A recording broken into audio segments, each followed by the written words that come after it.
Assalamualaikum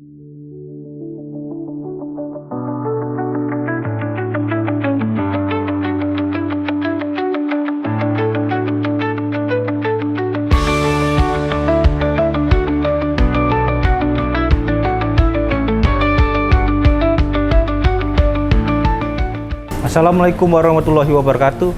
Selamat sore Sobat KPU. Hari ini kita berada di Lomba Cerdas Cermat Mobile Legends dan Storytelling tingkat SMA, SMK, dan MA sekota Palembang. Kegiatan ini diselenggarakan oleh KPU Kota Palembang untuk mengajak kawan-kawan Gen Z, kawan-kawan milenial, kawan-kawan pemilih pemula untuk menggunakan hak pilihnya.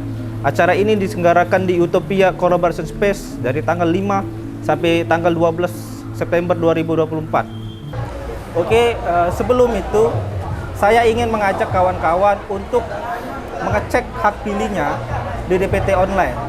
Kenapa? Karena di DPT online itu kita mengetahui nama kita itu sebagai pemilih di 2024 ini. Sekawan-kawan itu menggunakan hak pilihnya, terutama kawan-kawan Gen Z. Jangan cuma karena tidak dapat undangan dari RT, undangan dari PPS, tidak memilih. Jadi pentingnya kawan-kawan Gen Z, kawan-kawan pemilih pemula untuk melakukan yang namanya pemilih. Pada hari ini kami telah kedatangan tamu atau kedatangan bintang tamu kita, anak muda pemilih pemula itu Gen Z yang bernama Kemas Andre. Dia merupakan ketua OSIS SMA Negeri 1 Kota Palembang tahun berapa Andre? Masa bakti 2023-2024 ya? Tahun 2023-2024. Nah, selain aktif di OSIS, Andre ini merupakan seorang atlet berprestasi Kota Palembang. Dia telah ikut berprestasi di beberapa lomba yang ada di Kota Palembang. Salah satu yang paling membanggakan itu dia juara 2 di lomba karate kategori katak ya. Sure. Katak juara 2 itu Piala Kapolri se-Indonesia. Oke, kita akan berbincang dengan Andre. Andre, kamu tahu nggak tanggal 27 ini tuh akan ada namanya pemilih serentak? Tahu Kak, karena di tanggal 27 November 2024 ini kita bakal ngadain yang namanya Pilkada Serentak ya. Dimana itu pemilihan pemimpin kepala daerah, bupati, wali kota, gubernur di seluruh Indonesia Kak pada tanggal 27 November nanti. Selain itu apa yang Andri tahu tentang pemilu 2024? Pemilu 2024 ini pastinya menjadi banyak sih Kak untuk dalam hal berperannya itu.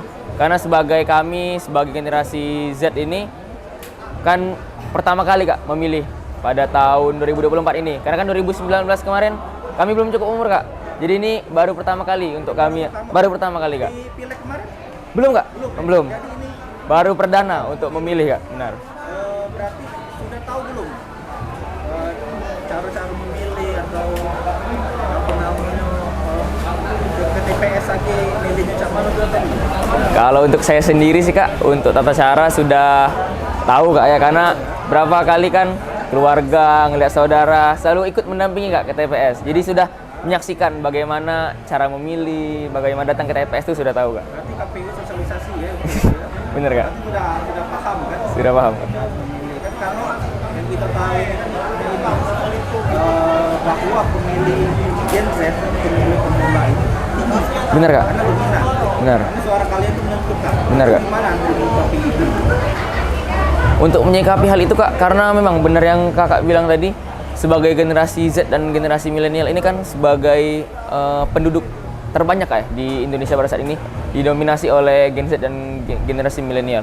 Karena dengan peran kami itu Kak bisa menentukan nasib bangsa dan nasib Indonesia ini ke depannya Kak, untuk di masa depan nanti. Karena bagi kami itu kan hal memilih itu tuh mungkin menurut saya suatu kepastian Kak. Karena sayang Kak kalau misalnya kita nggak milih untuk menentukan masa depan kita, bener Kak ya? Tapi jangan anggap sepele. Bener Kak? Karena satu suara itulah yang menentukan. Benar, setuju Kak. Kalau Anda sendiri, kalau kan kawan-kawan baik itu di media sosial walaupun di kawan-kawan lain, Gen Z itu apatis politik. Menurut Anda kayak apa? Bener Kak. Karena kalau menurut Andre itulah Kak, untuk generasi Z ini mungkin karena lebih banyak berpartisipasi dan lebih banyak menghabiskan waktunya di media sosial. Jadi mungkin untuk terhadap dunia luar itu kurang Kak pengetahuan dan pemahamannya itu Kak.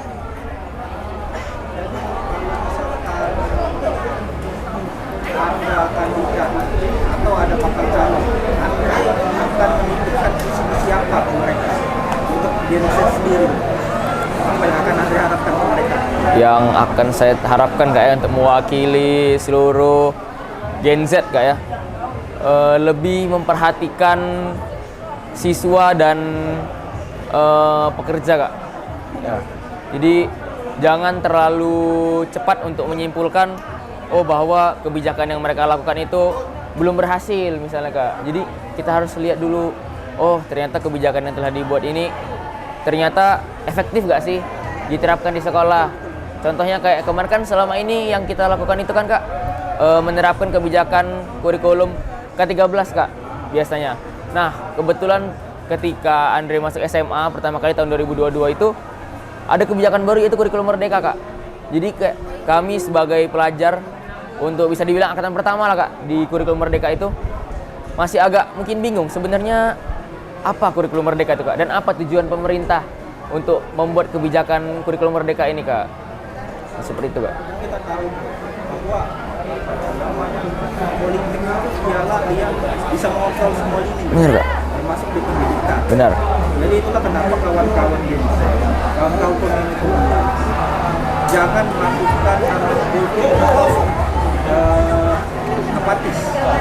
Jadi kalau Andre melihat sendiri di lingkungan Andre nih, di lingkungan sekolah, di lingkungan OSIS, atau di lingkungan kawan-kawan bersama Gen Z, bersama pelajar, bagaimana sekarang? Apakah mereka sudah mulai tahu kalian? Kalau untuk Gen Z sendiri Kak, mungkin sebagian ada yang sudah paham dan mungkin yang sebagian yang kurang pemahaman dan kurang pengetahuan mengenai politik ini Kak, yang mungkin bisa menjadi tantangan atau masalah Kak dalam pemilu 2024 ini.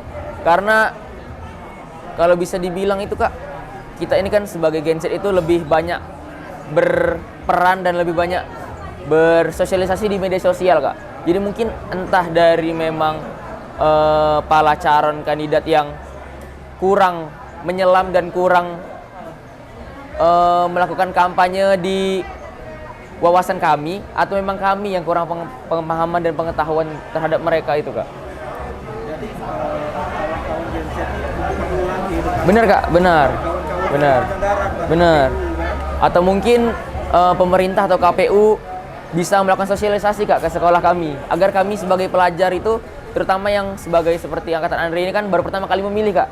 Jadi mungkin bingung masih, mana nih kira-kira pemimpin yang akan kami pilih Kak. Jadi Andre dan kawan-kawan sendiri sebagai kawan-kawan Gen Z atau kawan-kawan pemilih pemula baru, jadi baru pertama kan? Benar Kak?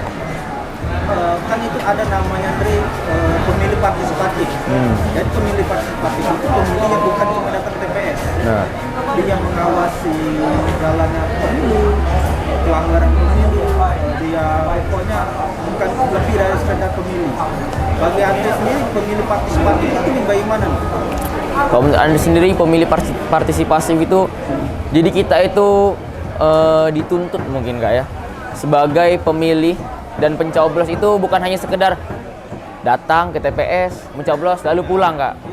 Jadi kita lebih aktif Kak dalam melakukan pemilihan ini Kak.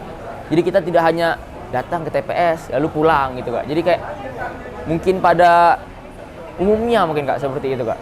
Jadi kita mungkin harus lebih aktif. Bagaimana ternyata politik itu ternyata begini. Bagaimana kita misalnya dalam pemerintahan itu bagaimana gitu Kak. Kan sekarang kan apa? Gen Z itu kan tidak bisa lepaskan dari Benar Kak. Benar. media sosial. Andre sendiri kalau melihat kan banyak tuh berita hoax tentang pilkada, Andre itu dan kawan-kawan tuh tipe kayak gimana? Nyikapi tentang banyaknya seliweran lah. Ya benar Kak, benar. Itu yang mungkin Anda sebut tadi sebagai tantangan Kak. Tantangan kami sebagai pelajar itu karena kami belum mengetahui pasti Kak bagaimana dari para pemimpin tersebut. Sementara kan banyak kak yang berseliweran selama ini. Oh ternyata berita palsu tentang si ini, terus mungkin berita tentang ini. Jadi kita mungkin karena kurang pemahaman kami itu kak, jadi kami kayak lebih bingung kak. Sebenarnya ini yang dikasih tahu itu, oh ini benar atau tidak ini sebenarnya kak. Tidak tahu kepastiannya itu kak. Jadi menurut saya itu kita tidak bisa langsung menerima mentah-mentah. Oh misalnya kita dapat nih berita tentang ini, kita nggak bisa langsung, wah ini pemimpin ini nggak bener nih, nggak bagus. Jadi kita nggak bisa kak. Kita harus lebih ke filtrasi. Jadi kita lebih ke pemilihan berita kak. Jadi kita tidak bisa langsung mentah-mentah menerima berita tersebut. Mungkin kita bisa nanya ke orang yang lebih mengetahui, atau mungkin ke orang tua kita minimal kak. Jadi kita tidak bisa langsung, ini pemimpin ini kurang, nggak cocok nih. Jadi seperti itu kak menurut Andre kak. Jadi kita nggak bisa langsung mentah-mentah menerima kak. Jadi harus difilter. Benar kak. Kita karena kita tidak tahu kan. Benar. Salah benar. Jadi kita harus kaji ulang, diskusikan kan. Berarti kalau Andre melihat fenomena seperti itu, apa yang akan Andre lakukan? Melihat hoax atau melihat unsur kebencian atau sara di media sosial? Iya. Kalau menurut Andre, mungkin itulah kak, dari oknum-oknum yang tidak senang terhadap salah satu calon itu kak. Jadi mereka mengujar kebencian, meledek dalam hal apa gitu kak. Jadi agar supaya pemilih-pemilih mungkin targetnya itu seperti kami kak, yang kurang pemahaman, sehingga jadi karena mereka menyebarkan berita itu, targetnya itu kami. Sebagai kami, karena kami kurang pengetahuan tadi, kami ini kayaknya emang nggak benar ini gitu kak. Jadi kayak lebih mungkin iya kak, benar. Andre ini kan udah paling kawan-kawan masih pelajar, kawan yang masih berkecimpung, kebanyakan masih di sekolah kan. Iya. Persiapan ujian, persiapan mungkin atau lain-lain. Kalau Andre melihat itu kawan-kawan itu sekarang kan sudah mulai agak kencang kan, dari atmosfer politik sekarang sudah bertebaran di mana-mana kayak kampanye. Kawan-kawan sendiri di SMA, khususnya SMA 1 sendiri gimana nih? Sudah mulai ada gejolak-gejolak apa gitu di saya itu gimana? Kalau untuk di SMA 1 untuk sejauh ini sih kak belum terlalu masuk ke dalam hal itu kak. Jadi belum membahas terlebih dalam mengenai politik.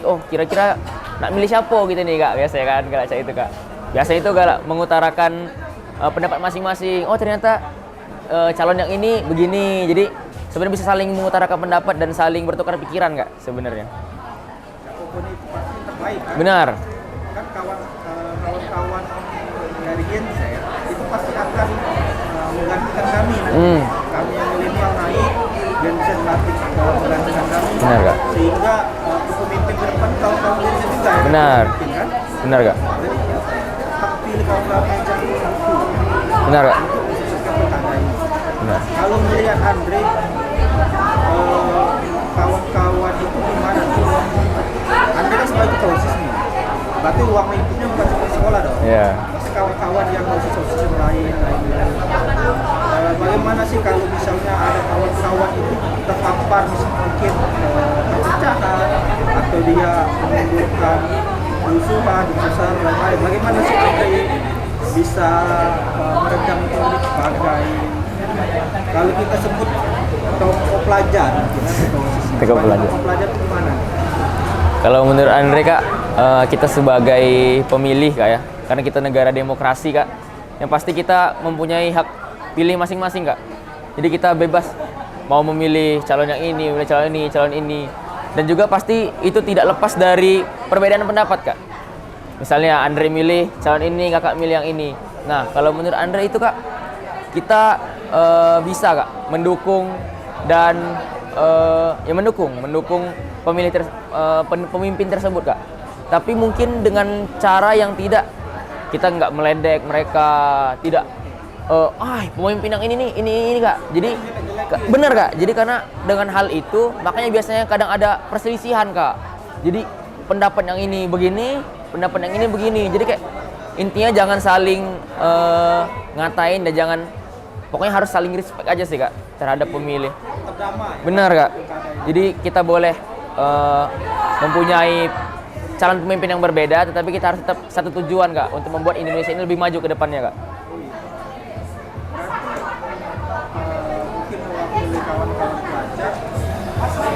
apa yang akan diunggulkan dari Andre dan visi misi? Apa sih yang diinginkan perubahan ke depan sih?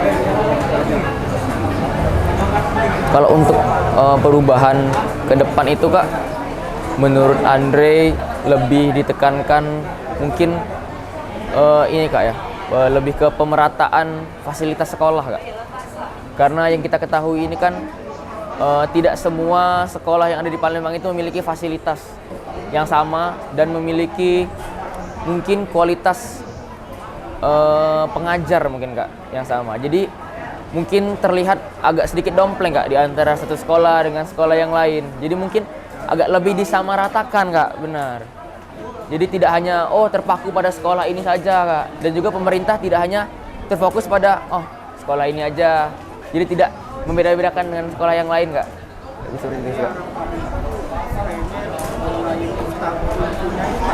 Benar Kak, benar. Benar. Benar. Itu yang akan Andre selaku proses dan kawan-kawan belajar tingkatkan. Iya, benar. Itu mungkin jadi pilihan dari kawan-kawan. Benar. Platform yang berapa? Iya. Oke, terakhir itu ada pesan nggak kawan-kawan pemilih sekolah ataupun dari Gen Z atau kawan-kawan pelajar sekolah Palembang untuk menggunakan visinya supaya tidak golput? Oke, benar. Oke, pesan dari saya untuk teman-teman pelajar dan teman-teman generasi Z, mari kita memilih pada pemilu Pilkada serentak tahun 2024 ini, karena kita sayang kalau misalnya tidak menggunakan hak pilih kita dalam mencoblos calon pemimpin kita untuk kedepannya.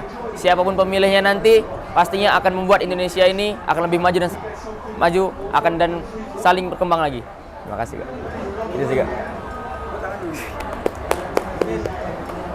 Apa yang kita harapkan kawan-kawan dari pelajar harapkan itu bisa didengarkan sehingga